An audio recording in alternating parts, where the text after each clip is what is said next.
Հիմա Երևանում առավոտյա ժամի 9-ն է, 9:10 է։ Մտածեցի իմ ասելիքն ասեմ, որտեղ այսօր սկզբունքային օր է։ Եթե Նիկոլը կերծեց, իրանք չունենք սխալներ անել։ Դե ինչպես միշտ այս պլակատով եմ սկսում իմ խոսակցությունը։ Մենք գործ ունենք եւ սրիկաների եւ դեբիլների հետ, նորմալները դրա հետ գործ ունեն, բայց միշտ պարտվել են, նորմալները հիմա խնդիրադրված պարտությունից ունե չեզոքության հասնելու։ Ես էլ հին, բայց դե նորից ասելիքիս հետ աշտվում։ Այս վրա կանգնեմ։ Մենք պատմական ինչ-որ ճակատամարտերի անուններ ենք լսել, Վարդան Մամիկոնյան, Ավարայրի ճակատամարտ, Սարդարապատը ակնհայտ հերոսներ ոնց որ թե Չունի Սիլիկյանի անունն են տալիս։ Իմ պապու եղբայրը ուրեմն Բագրատ Վարդանյանը, մորս որ եղբայրը եղել է ճակատամարտի հերոսներից։ Իր անունով կոչվում Սովխոզը, Զեյթուն Սովխոզը, Բագրատ Վարդանյանի համար։ Բայց մտածել եք, թե ինչի է ճակատամարտը Սարդարապատի մոտեղ է, Սարդարի պատ, այսինքն պարտված Հայաստան է եղել, որտեղ այդ պատը պետք է հայկական ունենար, Սարդարը պետք է չլներ։ Այսօր ոչ Ավարայրը, ոչ էլ Սարդարապատի ճակատամարտը, այսօր հայության ողջ մնալու վերջին շանսի ճակատամարտն է։ Անունը հետո կդնեք այս ճակատամարտի, եթե այսօր մի երկու ժամից արտանակ տեսնեք Նիկոլն ասել է ես եմ վարչապետը։ Շատ հնարավոր է ինքը այդ անի շանսը շատ մեծ է, դրա համար ես նախորդ եմ խոսում։ Այս հակաինտելեկտուալ դեմքից է կախված, թե հայությունը այսօր ինչպես կշարունակի իր ապագան։ Ու այս դեմքով մարդկանց մենք իրավունք չունենք պաշտոնի տալու, բայց գործը հասավ սրանց։ Այս դեմքերից մեկն է, այստեղ կարող է ինքը չկա, կոնկրետ մեկ էս Հովակիմյան կոչեցյալը, կենտրոնական ընտրական հանձնաժողովի նախագահն է, ովքեր չգիտեն ասել։ Բայց այս մյուս դեմքերը կան։ Հայությունը հասել է նրան, որ ինքը մարդու ինտելեկտը դեմքով չի գնահատում։ Ինտելեկտի մեծ մասը դեմքի վրա գրված է, ու եթե մարդը չի կարողանում հանդուրժի անինտելեկտ դեմքը, պաշտոնյա սարքի իրան, չբողոքի դրա դեմ, հարմարվի դրան, դա արդեն սարսափելի բան է։ Դա արդեն իսկ ինտելեկտուալ կատաստրոֆիկ անկում է, որը նախորդում է պետության կորստին։ Տատս ասում էր ասված մարդու սկզբից խելքն է առնում, հետո նոր կյանքը։ Պետության դեպքում էլ նույնն է, ժողովրդի սկզբից ինտելեկտն են վերցնում ձեռից, խելքն են վերցնում ձեռից, հիմարացնելով դիկոլները, հետո նոր արդեն իրենց ունեցվածքը պետությունը տնել են։ Մենք կորցրեցինք այդ ինչ-որ կար Ադրբեջանում, հիմա Հայաստանի խնդիրն է դրված, այս տղայից է կախված, հիմա Նիկոլը սրա բոսն է, ինքը արդեն ասել է սրան, որ ես հաղթել եմ, հիմա տեսնենք սա ինչ որոշում կայացնի։ Սրանից շատ բան է կախված, ես հույսեր չունեմ, որ սա կարող է պետք է նորմալ լինի, բայց այդտեղ ընտրական հանձնաժողովի անդամներ կան, կոնկրետ դեպքերը չգիտեմ, անդամներին չեմ ճանաչում, կարելի է բացել դրանց դեմքերն էլ ցույց տալ։ Եթե դուք դրանց ժամանակին հասկացրած լինեիք, որ տականքներ կսատ կասնենք, եթե կերծեք, իրանք չեն կերծի։ Բայց քանի որ մենք այդ հասունությունը չունենք քաղաքացիական, իրանք Նիկոլին են լսելու։ Որոշ sense օդից կախված թվեր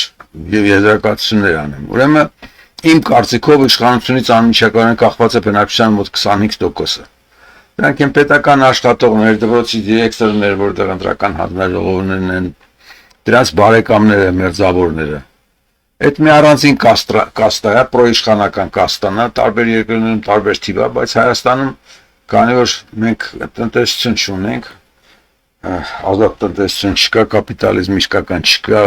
ոչ մի բան էլ Հայաստանում չկա, սոցիալիզմն էլ չկա, ոչ բան էլ չկա, այս շերտը շատ է, 25%-ը։ Սրանք ճիվաղներ են, ովքեր իրենց հացի համար ազգ ու երկիր են կործանում։ Մարդիկ բաշխարող են, այսպես ասած, բայց ձեր հաշվին, նորմալների հաշվին։ Ուրեմն 25% մոտ ձայն Նիկոլը սրանցից ունի, ցանկացած իշխանություն սրանցից ունի։ Սերժիորոք Սերժինն էին սրանք, Ռոբիորոք Ռոբինն էին։ Նիկոլի մնացած ձայները գալիս են երկու աղբյուրից, կեղծիքներից ու կատարյալ դեբիլներից։ Կատարյալ դեբիլները իմ աշկաչափով 10% են։ Դու այսքան կատաստրոֆաներից հետո չեմ կարծում, թե այդ աշճանի դեբիլ են, որ 10%-ից շատ են։ Ու ստացվում է որ Նիկոլը մոտավորապես 35% իսկապես իր օգտին քվեարկողներ կարող են լինել։ Եթե ինքը գրեց, որ 35%-ից շատ է հավաքել, ուրեմն կեղծել են ձայները։ Կեղծել է ով էս տղեն, մյուս ընտրական հանձնաժողովները, որտեղից տվյալները հավաքվել գնացել են, ու հիմա գիշերվա ընթացքում իրանք դզում փչում էին այդ տվյալները։ Ես չգիտեմ ինչ թիվ է սոտ գրել։ Բայց եւ ես էսին բանն է, որ Ռոբն ու Սամվելը դրանց խոսքը որ լսում ես կատաստրոֆիկ են։ Ռոբի մեջ կյանքը չկա, մահացած այնտեղ մարդ, հա։ Սամվելն էլ ինչ-որ տարօրինակ փափկություն ունի, ես չգիտեմ ինքը ոնց է միլիարդեր դառել։ Մտնելով չանցնի թե Ռոբը կամ Սամվելը տեր են կանգնելու ձերքվեին։ Մաքսիմում շերեփուկը գալու է միտինգ անի գորգռա հանգստացնի ուղարկի տուն։ Ու իրաք մտնեն պարլամենտ։ Իմացեք, որ սենց ալնելու, եթե կեղծվի, ինքներդ պետք է դուրս գաք պարտիզանական պայքարի անձնապես, ոնց որ ֆրանսիացիք են դուրս գալիս, ոնց որ աշխարհի նորմալ ազգերն են իրանք իրենց պաշտպանում։ Եթե հայտարարել են, թե Նիկոլն է հաղթել, ոչ մի միտինգ, ոչ մի լիդեր, ամեն նորմալ պետք է կրասովկա հագնի, դիմակով ու քարալ է խանի Նիկոլի ամեն ինչը։ Այս քաղաքացիական պատերազմը պետք է տեղի ունենա Հայաստանում, որպեսզի ազգ կայանակ։ Այդ պատերազմը մենք քաշ ենք տալիս 91 թվից, ոչ մի կերպ չի հասունանում, որովհետև կողքերից ասում են, օ, դա մենք հայ ենք, մենք հայ բան կասի, դե հայ-հային բան չի ասա, հայ-հային պրոստը կերել է, սաղ սալամատ կերել է։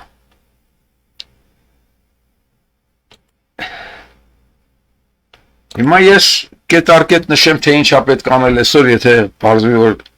Նիկոլը հայտարարում է, որ ես եմ հաղթել։ Եթե չի բաղ հայտարարի, թե հաղթել է, ապա դուք քաղաքացիական անհնազանդությամբ հաղթելու հազար ու մի տարբերակ ունեք։ Դրա դեմ ոչ մի իշխանություն երբևէ խաղ չի ունեցել։ Որոնք են անելիքները։ Առաջին, ոչ մի դեպքում չեք հավաքվում միտինգի։ Ձեր միակ անելիքը իշխանությունը քարալ է խանելն է, իշխանական մեքենաների ակները ծակելը, երկու քաոս ստեղծելը։ Որտեղ եթե գնացիք միտինգին ձեզ ֆռռացնելու են ուղարկեն տուն։ Շերեփուկները։ Տարատեսականացումներ խոսելու են ու ձեզնից շատ ավելի ցածր մարդիկ, միլիարդ անգամ ցածր մարդիկ դեբիլներ խոսացնելու են ձեզ ուղարկեն տուն։ Չգնաք ոչ մի միտինգի, ոչ մի միտինգ, աշխարհում միտինգ չեն անում, քաղաքացիական պատերազմը միտինգով չի։ Մոռացեք միտինգի մասին։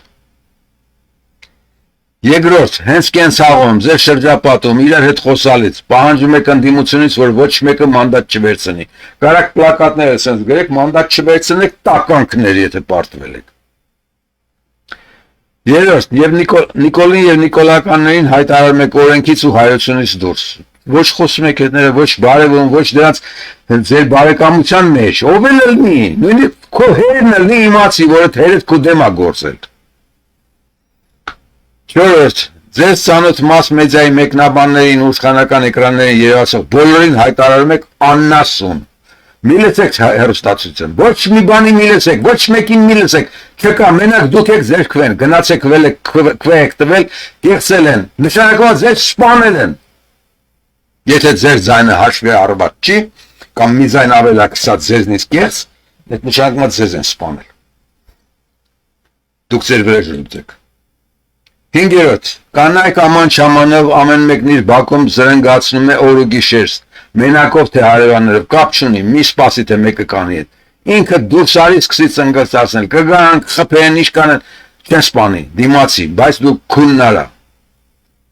Վեցերորդ, քաղաքներով ու գյուղերով բոլոր մեքենաները շչակները միացած են քշում ինչքան կարող են։ Որտեղ կարակ, հրապարակում լցվեք սիգնալների տակ, խեղդեք, ու ասեք Նիկոլ չես նստելու այդ կաբինետում, մռայլ։ Պարլամենտ, չես մտնելու պարլամենտ, կեղտեր։ 7-րդ, պետական բոլոր հիմնարկների մուտքերի մոտ հավաքվում եք ու քֆուր եք տալիս գործի գնացողներին։ Երկրորդ մեկ պետք է այս process-ն լինի։ 8-րդ գյուղերում գյուղապետերի դեմ եք հանդես գալիս, որ եթե այդ գյուղի տվյալները կեղծվել են։ 8-րդ ով ինչպես կարող է քաոս ստեղծեք։ Մեկ շաբաթից ոչ մի Նիկոլ ու Նիկոլական չի մնա երկրում։ Սա ես որպես գրառում եմ արել Facebook-ում ու տակ ավելացրել եմ, չլայքեք, եթե չեք տարածելու։ Բայց արդեն կան մարդիկ, որոնք լայքել են, բայց չեն տարածել։ Ես զարմացած եմ։ 3 բառանոց խոր բանն խնդրանքը ինչքան կարելի է մերժել։ Այսօր ասելիքս էս էր։ Մնացածը կրկնությունն է։ Ես ուզում ասեի մինչև որ իմանաք, որ անելիք կա, որ անելիքը ձեզ շերեփուկը չպետք է ասի, անելիքը դուք ինքներդ պետք է իմանաք, ոչ մեկից մի սպասեք անելիք, անելիքը ձերն է, ձայնը տվել եք, ձայնը կեղծվել է, տեր կանգնեք ձեր ձայնին ինքնուրույն, դրանից հետո, եթե դուք հաղթեցիք առանց մի լիդերի, այդ ահավոր վիճակը ստեղծեցիք, ու անիշխանություն ստեղծվեց երկրում, հետո կամաց իշխանություն կստեղծվի նորմալ, դուք արդեն լծակներ կունենաք ցանկացած իշխանության հանդեպ։ Երկրում սուրբ չկա, բոլորը չի վաղ են այդ վերևներում երևացած, ով որ մի անգամ իշխանություն է մտել, հայոց իշխանություն է մտել, արդեն չի վաղ։ Դուք նոր մշակույթ պետք է սարքեք, եթե ուզում եք ազգանալ։ Ես նորից եմ կրկնում, սա Սարդարապատ չի, Ավարայես չի, սա շատ ավելին է։ Սա ձեր ողջ մնալու վերջին շանսն է։ Պատրաստ եղեք այդ շանսին, մի ասեք, որ մենք չգիտենք ինչ անենք։ Չգնաք ցերեփուկին չլսեք։ Ոչ մեկին չլսեք։ Դուք եք ձեր ճակատագրի տերը, տեր կանգնեք։ Այսքան։